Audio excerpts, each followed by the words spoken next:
बिस्मिल्लाहिर्रहमानिर्रहीम। अस्सलाम वालेकुम। मैं हूं शोएब मरगूब और आप देख रहे हैं इदारा नज़र पाकिस्तान का YouTube channel my Pakistan. Programme का नाम है अगर पाकिस्तान ना बनता तो। पाकिस्तान ना बनता तो क्या होता, हम हिंदुस्तान में किस हाल में रह रहे होते। ये है प्रोग्राम का टाइटल। और इसमें जो कुछ हम पेश कर रहे हैं वो अगर आप हमारी पुरानी सीरीज़ देखी हों तो आपको पता लगेगा कि हिंदुस्तान में मुसलमानों के साथ क्या हो रहा है।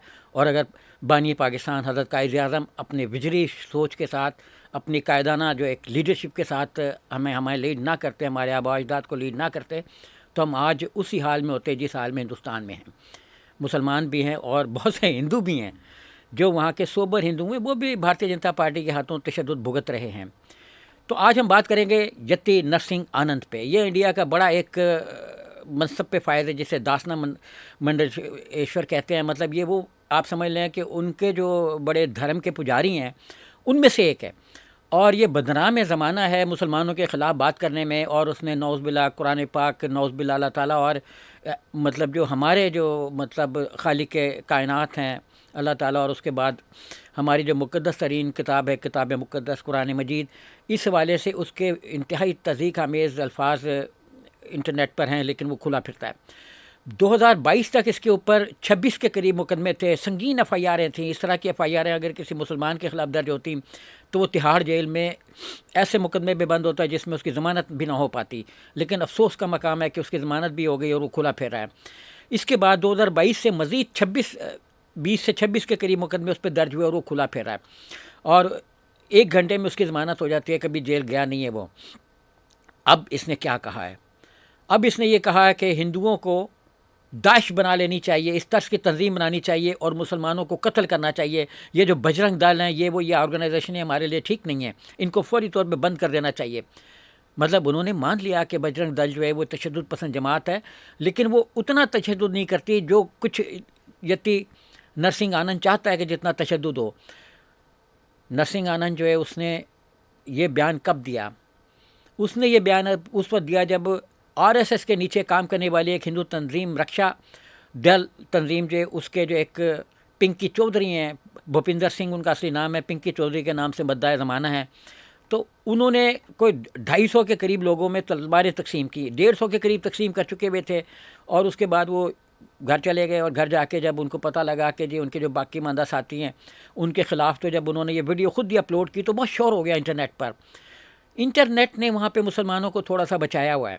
तो ये तलवारें तकसीम करते हुए उन्होंने कहा कि ये तलवारें आपने मुसलमानों के ख़िलाफ़ इस्तेमाल करनी है, बांग्लादेश में मुसलमानों के ख़िलाफ़ इस्तेमाल करनी है, पाकिस्तानियों के ख़िलाफ़ इस्तेमाल करनी है, पाकिस्तानी मीन मुसलमानों के ख़िलाफ़ अफ़गानिस्तान के ख़िलाफ़ इस्तेमाल करनी है। तो ये तलवारें उन्होंने तकसीम की और 46 के करीब लोग मुलविस थे। पुलिस ने 20-25 का नाम लिखा और बाकी का नाम नहीं लिखा। 10 के ख़िलाफ़ कार्रवाई करके उनको अरेस्ट कर लिया। पिंकी चौधरी मफरूर है, अभी तक मफरूर है। तो पिंकी चौधरी को वो गिरफ़्तार नहीं कर सके। पिंकी चौधरी यानी भूपिंदर सिंह के बारे ने फिर एक वीडियो अपलोड की कि देखो जी मेरे हिंदुस्तान में मेरे 10 लोग पकड़ लिए गए, तो ये बिल्कुल गलत हुआ है, इसके ख़िलाफ़ एहतजाज किया जाए। पिंकी चौधरी के बाद ये यति नरसिंह आनंद अपना स्टेज पे आ और उसने कहा कि ख़बरदार हिंदुओं पे हाथ ना उठाया जाए, ये जो तलवारें तकसीम हुई हैं ये तो कुछ भी नहीं है, हमें डेथ स्क्वाड बनाने चाहिए, डेथ स्क्वाड बनाने चाहिए। उनका नाम पता नहीं उन्होंने अपना उसमें क्या दिया है, अपना देखता हूँ कि क्या नाम उन्होंने लिखा है डेथ स्क्वाड का।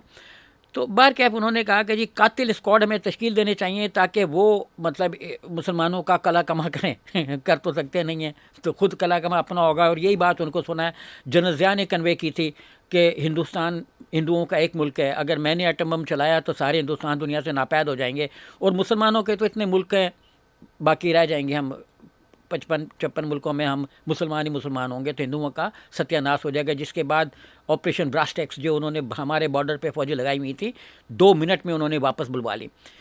तो अब ये कातिल जो है ये कह रहा है कि हमें एक बार फिर दाइश की तर्ज पर ISI का भी उसने नाम लिया, ISIS का, कि इसकी तर्ज पर हमें जो है ना वो डेथ स्क्वाड के शकील देने चाहिए जो घरों में घुस के लोगों को मारे और अपनी मौत को दावत भी दे दें तो कोई हर्ज नहीं है। क्योंकि हिंदुत्व में अपने आप को मार लेना किसी के बड़े काम के लिए, इसकी मिसालें बड़ी मौजूद हैं।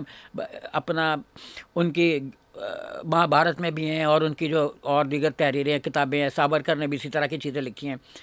तो हिंदुस्तान में इन चीज़ों को बड़ा कॉमनली लिया जाता है, ये कोई उनके नज़दीक बड़ी ख़तरनाक चीज़ नहीं है। तो तलवारें तकसीम करने के बाद हल्फ उठाए जा रहे हैं वहाँ पे कि जी हमने मुसलमानों को मारना कैसे है। तो अब मैं ये बताऊंगा कि ये जो मैंने अभी अर्ज़ किया कि इस शख्स के ख़िलाफ़ 2022 तक 20 मुकदमे दर्ज हुए थे। 2022 से जनवरी 25 तक जो है ना इसके ख़िलाफ़, जब मैं आज आपसे बात कर रहा हूँ, इसके ख़िलाफ़ अपना कोई तकरीबन मज़ीद 26 मुकदमे दर्ज हो चुके हैं और सारे मुकदमे जो हैं वो मुसलमान दुश्मनी पर मुश्तमिल है। मसलन अक्टूबर 24 में उत्तर प्रदेश, बिहार, महाराष्ट्र और अपना आसाम वगैरह में मुकदमात दर्ज हुई। ये सारी रियासतें जो ये भारतीय जनता पार्टी के तसल्लुत में, उनके नाक के नीचे ये शख्स बोले चला जा रहा है मुसलमानों के ख़िलाफ़ और कुछ हो नहीं रहा। तो उनका जो कानून है, सर्दी है, सर्दी में कानून कंबल ओढ़ के सो रहा है। मुसलमान कुछ कह दे तो फ़ौरन कंबल से सर निकाल लेता है, हिंदू कुछ कहें तो सो जाता है। तो इसी तरह की कैफियत है। तो उत्तर प्रदेश, महाराष्ट्र, बिहार वगैरह में जब इसने ये इस तरह के बयान दिए तो उसके ख़िलाफ़ बहुत से पर्चे दर्ज हुए। अच्छा, तेलंगाना के जो हैदराबाद है, जहाँ पे मुसलमानों की अक्सरियत है, मतलब हमागीर आबादी, वहाँ पे भी जाके उसने इसी तरह की बातें की कि मुसलमानों को मार दो, तोड़ दो, फोड़ दो, इनके घरों में घुस जाओ, तलवारें रखो, कोई मुसलमान नज़र आए तो मार दो। ये सैलाब जिहाद, जैसे सैलाब आया आसाम में तो उन्होंने कह दिया कि जी ये सैलाब जिहाद मुसलमानों का पैदा करता है, मतलब बांग्लादेश ने पानी छोड़ दिया है और वहाँ जो मुसलमान रह रहे हैं उन्होंने पानी को आने दिया है, तो वो मुसलमान सैलाब के ज़रिए से उसको तबाह बर्बाद कर रहे थे। इस तरह की बातें तौहीन में रिमार्क्स पर उसके ख़िलाफ़ FIR दर्ज की गई। अच्छा, दफ़ात लगी है 153A, 196, 295A, मजहबी जज्बात को मुश्तिल करना, तशद्दुद फैलाना, तशद्दुद पर उकसाना और एक दूसरे को मारना, मारने पर उकसाना, ख़ुदकशी पर उकसाना, लेकिन वो खुला फेरा है। अच्छा, इसी तरह 2025 और 26 में उस जो हेट इंडिया लैब है उसने ये बताया कि ये अकेला नहीं है भाई, ये अकेला नहीं है जो मुसलमानों के ख़िलाफ़ दुश्मनियाँ फैला रहा है, और भी बहुत से लोग हैं। और hate speech, hate India lab ने बताया कि अपना इन चंद महीनों के अंदर अंदर 98.5% हेट स्पीचेस मुसलमानों के ख़िलाफ़ हुई हैं, जिसमें 68 to 98% इंक्रीज़ आया है और 1.5% मसीह भाइयों और दलितों वगैरह के ख़िलाफ़ है। लेकिन आला तरीन क़यादत भी इसमें अपना मुलविस है, जिसमें नरेंद्र मोदी, योगी आदित्यनाथ, अमित शाह जो वज़ीर दाखिला हैं, और इस तरह की शख्सियात हैं जो तफरकाबाजी में बाजी ले जाना चाह रही हैं और एक से बढ़कर एक है। तो फिर हेट लैब ने और दीगर जो लोग हैं उन्होंने इसको अपना कोडिफाई किया है, कोडिफाई मतलब डॉक्यूमेंटेशन इसकी की है कि कौन सी मुस्लिम कुछ तंजीमें हैं जो ये कर रही हैं, कौन से लोग हैं जो ये कर रहे हैं।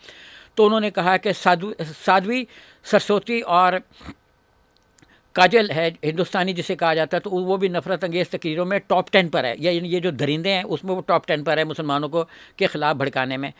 परवीन तोगड़िया है, ये भी हिंदू राष्ट्र जो परिषद है HVP उसका लीडर है, और उसमें ये लगा रहता है कि किसी तरीके से मुसलमानों को इंडिया से भगा दिया जाए।